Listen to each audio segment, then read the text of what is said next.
لائحة المنتخب المغربي لخوض مباراتي زامبيا والكونغو ضمن تصفيات المؤهلة لكأس العالم 2026.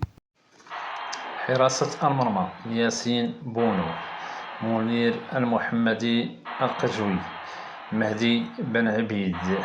خط الدفاع: غانم سايس، نايف أكرد، أشرف حكيمي، نصير مزراوي، شادي رياض، عبد الكبير أبقار، أشرف داري، يحيى عطية الله، محمد الشيبي. وسط الميدان: سفيان أمرابط، أسامة العزوزي، أمير ريتشاردسون، عز الدين أوناحي، بلال الخنوس، أسامة ترغالين، إبراهيم عبد القادر دياز.